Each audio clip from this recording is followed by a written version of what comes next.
We have met Eli before. We saw his story and how he was broken, not in a public outburst, nor out loud, but deep, and in a very real way. That quiet unraveling, that was chapter 1.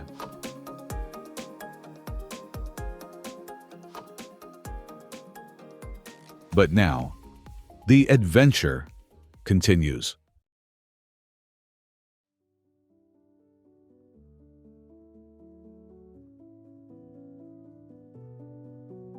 Eli still knows how to perform, to stay safe, keep it light. But after the breaking, something shifted. Pretending doesn't fit.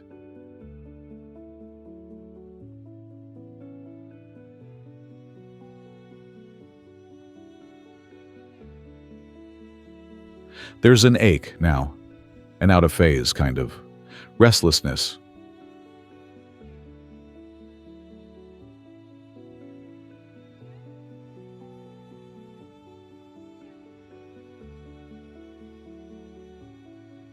There's a longing in him, not just to be seen, but to be known, truly known. The kind of knowing that reaches into the corners, the shadows, the parts he's learned to keep quiet. But with that longing comes fear. It's not the fear of pain, not really. It's the fear of exposure, the fear that if people, or even God, saw too much, if they caught a glimpse of the mess beneath the manners, the ache behind the eyes, they'd walk away, not out of cruelty, but out of discomfort, out of not knowing what to do with someone so unfinished.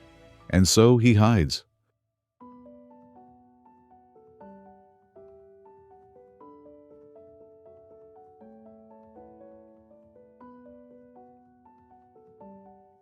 Not behind walls anymore. He's grown past that. Walls are too obvious.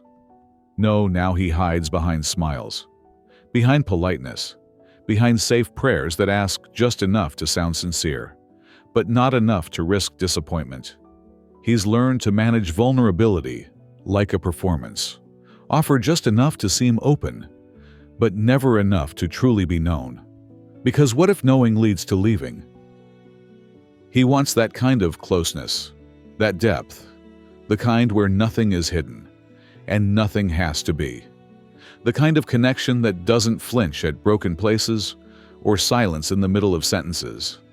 But every time he gets near it, really near it, something in him flinches. He pulls back. It's almost instinct, like reaching out toward fire and remembering, just in time, that you've been burned before. There's a whisper that follows him in those moments. Low, familiar, persuasive. You're too much, not enough, stay hidden. And even though he doesn't want to believe it anymore, part of him still does. So he backs away. Not dramatically, just enough. A polite smile, a shift in tone, a safe detour in the conversation. Just enough to be present, but not exposed. Because somewhere inside, he still wonders, what if I reach for love and find absence? What if I'm fully seen and quietly rejected? And yet, the ache doesn't go away. The longing remains. The question remains. Could there be a place, a person, who sees it all and stays?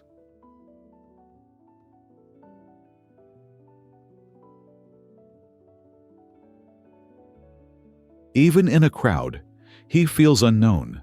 It's not loneliness exactly. It's the ache of invisibility, of being near but not with, seen but not recognized. People laugh, talk, nod. But they don't see him, not really. And he's grown used to it, this strange, quiet ache that follows him home like a shadow. Even with God, it's all surface, polished words, clean prayers, never the mess. Because in Eli's head, love is earned, deserved, and he's not sure he qualifies.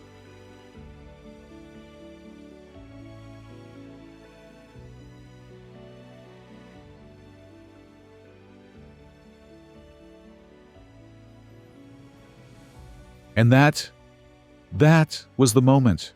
Not dramatic, not lightning. Just one small, true sentence.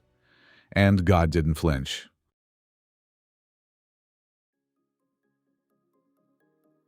Eli with a friend. In the quiet corner of a coffee shop, Eli risked a little more. He opened up. He became a bit less evasive and more transparent. And there it was again. Instead of rejection, he found something strange. Acceptance. No advice. No rush to fix him. Just presence.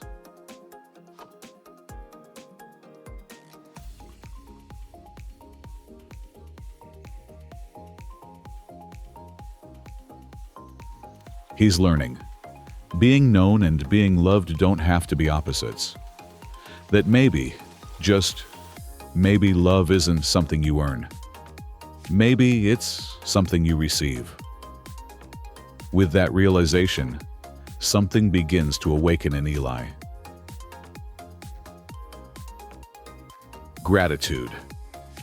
It rises like morning fog, gentle, unforced. Because being loved by God, it does more than heal your wounds.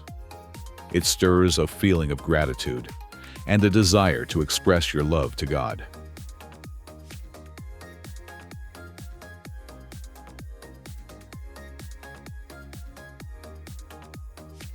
How does a person express their deepest love and gratitude to God? Get involved with what he loves. What does he love the most? People. God's love doesn't just comfort your wounds or fill your emptiness. It restores your soul, overwhelms your spirit, and gently overflows, spilling into the lives of those around you. That's where Eli is now. He's learning to live from the overflow, not striving, not hiding, just loved. And from that love comes the strength to love deeper. Thank you for not leaving when I finally let you see me. But more than that, thank you for loving me back to life. This isn't the end of the story, but it is the beginning of something new, of trust, of gratitude, of learning to love because you are loved. Next time, what happens when love calls us deeper?